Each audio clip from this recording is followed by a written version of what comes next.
ma asaba min musibatin, tidak pernah ditetapkan satu kejadian, awas hati-hati, di bumi fil ardi wala fi anfusikum, atau menimpa dirimu, illa fi kitabin min qabli an nabraha, kecuali semua itu telah tertuliskan di dalam kitab sebelum semuanya nampak dalam kehidupan.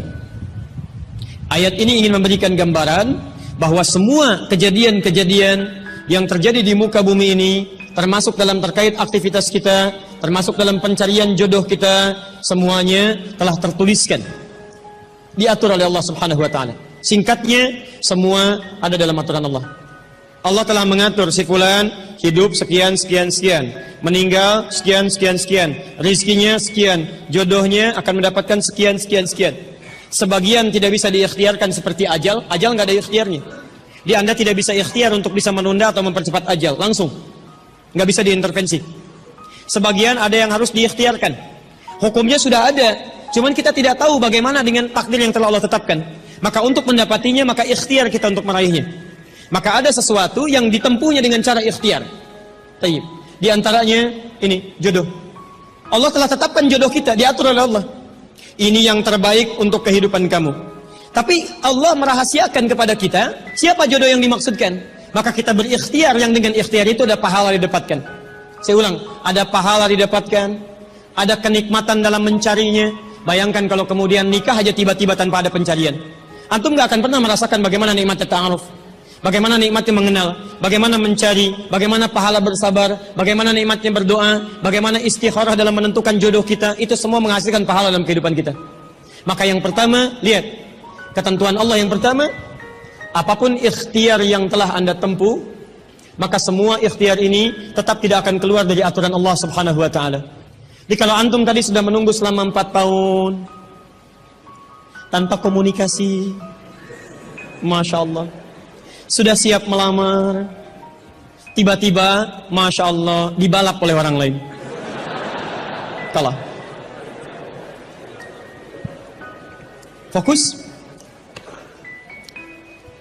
Maka bagaimana cara memahaminya? Perhatikan, ikhtiar yang Allah tetapkan dalam aturan yang dibuat tadi, boleh jadi tidak harus selalu menyampaikan kita pada tujuan yang kita inginkan. Karena aturan Allah itu ketika ditetapkan akan bersanding dengan maslahat bagi kehidupan kita yang menjalaninya. Ingat ini ya, ingat. Aturan Allah ketika menetapkan, fulan rezeki kamu sekian, fulan fisik kamu begini, fulan jodoh kamu si fulan, si fulanah. Ketika Anda menempuhnya dengan ikhtiar, tidak harus kemudian Anda meraihnya sesuai dengan keinginan Anda. Contoh, maaf, Anda ingin misalnya sekolahnya ke ITB, Anda ikhtiar, juara satu. Begitu tes di ITB tidak lulus, lulusnya ke IAIN, misal. Harap-harap ke ITB, masuknya ke IAIN. Harap-harap ke ITB, masuknya ke UNPAD. Ketika Allah kemudian menakdirkan Anda, misal, keinginan Anda ke UNPAD, keinginan Anda ke ITB, tapi kemudian tiba-tiba beloknya ke UNPAD. Bagaimana memahaminya? Perhatikan, kadang jalan kehidupan yang telah Allah tetapkan bukan harus menentukan hasil sesuai dengan yang Anda inginkan, tapi Allah menetapkan sesuai dengan apa yang Anda butuhkan. Anda ingin ke ITB, tapi apa yang Anda dapatkan di ITB bukan maslahat buat kebutuhan Anda. Maka dibelokkan oleh Allah ke UNPAD supaya Anda mendapatkan apa yang Anda butuhkan dalam kehidupan Anda. Karena Allah mengabulkan apa yang Anda butuhkan, bukan apa yang Anda inginkan. Saya ulang, Allah mengabulkan hanya apa yang Anda butuhkan, bukan apa yang Anda inginkan. Ada 3 jenis cara pengabulannya.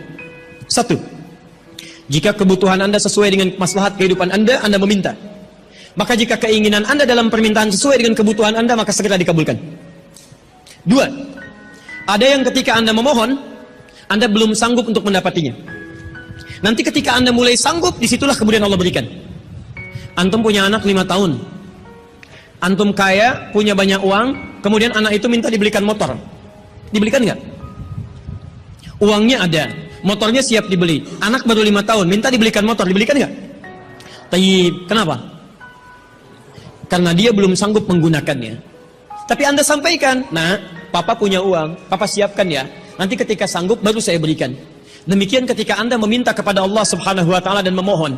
Maaf, Anda mohon, belum dikabulkan juga. Boleh jadi bukan Allah belum mengabulkan, tapi Anda belum siap untuk menerimanya. Contoh, Nabi Muhammad SAW berdoa kepada Allah supaya kiblat dipindahkan dari Masjid Al-Aqsa ke Masjidil Haram. Kapan berdoanya? Sejak di Mekah. Kapan dikabulkan? Saat ke Madinah. Kurang lebih 3 tahun baru dikabulkan. Quran surah kedua Al-Baqarah ayat 144, paling kiri sebelah bawah. Qad nara taqalluba wajhika fis sama falanuwalliyannaka qiblatan taradaha fawalli wajhaka syatral masjidil haram. Muhammad, kami perhatikan engkau senantiasa menengadahkan wajahmu ke langit memohon, meminta. Lihat, maka mulai hari ini kami kabulkan doamu. Mulai palingkan kiblatnya dari Masjidil Aqsa ke arah Al-Masjidil Haram. Berapa lama Nabi berdoa? 3 tahun. Nabi Muhammad SAW berdoa 3 tahun baru dikabulkan oleh Allah. Kenapa baru dikabulkan? Karena pengalihan kiblat baru sesuai dengan kebutuhan umat Islam pada saat itu setelah 3 tahun. Nabi Ayub alaihissalam. Antum kenal Nabi Ayub? Kenal di mana? Kadang-kadang kenal Nabi Ayub. Luar biasa. Tadi malam di Dumai ada yang kenal Korun. Bulan lalu di Lampung ada yang kenal Fir'aun. Masya Allah. Di Pekanbaru kenal Nabi Ayub. Luar biasa. Untuk siapa sebetulnya? Nabi Ayub itu diuji dengan penyakit luar biasa. Maaf, tadinya kaya, punya istri yang sangat cantik, anaknya 12. Hari yang bersamaan, hari pertama, maaf, diuji dengan harta semua habis. 1 hari. Hari kedua, anak semua meninggal. Hari ketiga, diuji dengan penyakit. Yang penyakitnya tidak akan pernah dialami orang setelahnya. Tidak juga dialami orang sebelumnya. Berapa diuji? 20 tahun. Beliau diuji 20 tahun. Apakah mengeluh? Tidak. Kata istrinya, kalau bahasa kita, papa kan Nabi. Angkat tangan papa, mohon kepada Allah. Mintakan sembuh aja, sembuh. Apa jawab Ayub? Berapa lama kita sehat dan senang? Kata istrinya, Masya Allah, 20 tahun. Berapa lama kita diuji begini? 7 tahun. Kata Ayub, nanti saja. Kalau usia ujian sakit sama dengan ujian sehat, sama-sama 20 tahun, baru saya memohon kepada Allah Subhanahu wa Ta'ala. Anda bisa bayangkan Nabi Ayub, Nabi, Rasul, dekat dengan Allah, jaminannya surga, surga tingkat tinggi, diberikan ujian 20 tahun, beliau bersabar dan tetap ibadah. Antum, Masya Allah, mahasiswa, baru semester 5, bukan Nabi, bukan Rasul, surga belum jelas, amalan masih berantakan, hisab masih menegangkan, surga belum ada jaminan, baru 4 tahun.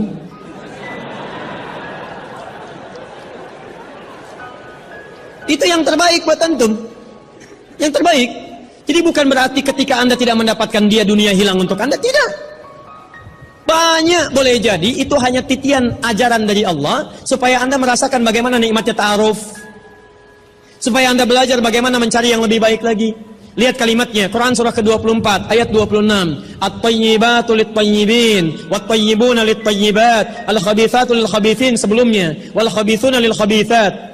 Yang baik akan ketemu yang baik lagi. Yang kurang baik bertemu dengan yang kurang baik lagi. Menurut Anda, dia yang terbaik untuk Anda. Menurut Allah, dia bukan yang terbaik untuk Anda. Yang untuk Anda, ada yang lebih baik lagi. Anda mau menghafal Quran, Anda mau menghafal hadis, maka Allah akan kirimkan kepada Anda yang bisa menjaga Quran dan hadis Anda.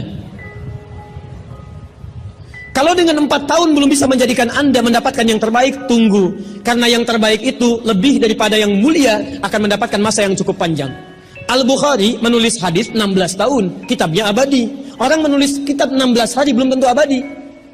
Jadi ketika Anda diminta menunggu dalam masa yang cukup lama, sebetulnya bukan masanya yang ditunggu, tapi di balik penungguan itu bukankah di situ ada pahala? Tadi Anda katakan Anda rajin berdoa, bukankah di doa itu ada pahalanya? Anda rajin tahajud, Anda bersabar, Anda bermohon, Anda istighfar. Jadi yang diinginkan oleh Allah dalam penantian 4 tahun itu bukan Anda menikah dengan calon Anda sekarang, tapi Anda mendapatkan pahala yang berlimpah. Dan dengan pahala itu Anda siapkan Quran Anda, hadis Anda untuk membimbing pasangan Anda berikutnya. Paham sampai sini? Baik, alhamdulillah. Jadi nggak usah kecewa ya, nggak usah kecewa. Baik, yang kedua, lihat kaidahnya supaya kita bisa sabar, ya, supaya bisa sabar. 2, Quran surah kedua ayat 286. La yukallifullahu nafsan illa, tidak mungkin Allah menguji seorang hamba kecuali dia sanggup untuk mengatasinya. Tidak mungkin Allah menguji seorang hamba kecuali dia sanggup untuk mengatasinya. Tolong baca kalimatnya dengan baik ya. Kalau Anda sedang punya masalah, seberat apapun itu, yakinkan kata Al-Quran, tidak mungkin masalah ini diujikan kepada Anda kecuali Anda sanggup. Jadi kalau Anda tidak sanggup, mustahil ujian ini titipan pada Anda. Jadi kalau Anda sekarang misal sedang punya ujian seberat apapun, itu tandanya cuman Anda yang sanggup, yang lain tidak sanggup. Makanya tidak diujikan kepada pemuda lain, cuman Anda, karena Anda yang sanggup menanggung bebannya. Orang lain mungkin sudah naik ke atas atap tuh, loncat, tidak. Anda tidak. Karena cuman Anda yang mampu, bukan orang lain. Ketika Anda mengatakan, ya Allah, kenapa mesti saya yang diuji? Kenapa mesti saya mengalami? Why me? Kata Allah, why not? Kenapa tidak? Cuman kamu yang mampu. Kamu yang harus dapatkan pahalanya, yang lain tidak. Cuman Anda yang jadi pemuda yang kuat, yang lain belum tentu. Tapi nggak usah terlampau bangga, langsung pulang dari sini bikin status. Memang cuma saya yang mampu. Masya Allah. Pekerjaan. Ya. Yang ketiga, tetap ikhtiar. Quran surah 49 ayat ke-13. Jadi jangan sampai, maaf, ya, peluang Anda tidak mendapatkan yang tadi Anda telah harapkan, menjadikan Anda putus dalam berikhtiar. Cari, masih banyak perempuan semuka bumi. Masa tidak ada yang cocok untuk Anda? Lihat, ya ayyuhan nasu inna khalaqnakum min dzakarin wa unsha wa untha wa ja'alnakum syu'uban wa qabail lita'arafu. Hei manusia, kami ciptakan engkau laki-laki, ada perempuan jodohmu. Dan kami pisahkan berbeda-beda daerah. Ya, lihat syu'ub, beda daerah, RT, RW, lurah, kecamatan, kabupaten sampai sedunia. Kalau nggak ketemu di satu RT, cari satu RW ya. Yang nanya tadi. Kalau tidak ada satu RW, cari satu kampung. Masa nggak ada yang ketemu? Boleh menikah dengan perempuan sekampung? Tidak. Masa sekampung mau dinikahi? Tidak. Batas paling maksimal 4. Sekampung tidak pilih satu dari sekampung. Sekampung mau dinikahi, Masya Allah. Silahkan cari, ya. Anda tadi masih kuliah, kan? Silahkan cari. Barangkali ketemu di kampus, ya. Boleh menikah dengan seorang anak yang sedang kuliah? Tidak, sedang kuliah masa dinikahi. Pulang dulu dari situ, ya. Pulang dari kampus, baik-baik di rumah, baru nikah. Ini di kampus mau dinikahi. Ya. Cari, silakan. Nggak ketemu misalnya, mohon maaf, ya, satu kecamatan, kabupaten. Gak ketemu, beda provinsi. Anda orang Riau, mungkin jodoh Anda ada di Jawa. Cari, ta'aruf. Gak ada di Jawa, ada di Sumatera. Gak ada Sumatera, ada di Papua. Luas. Indonesia terbentang 5.200.000 kilometer persegi luasnya.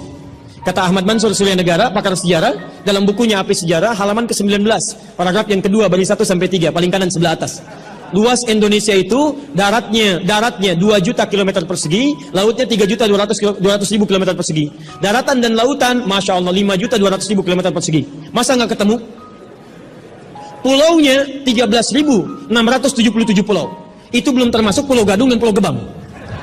Ada semua.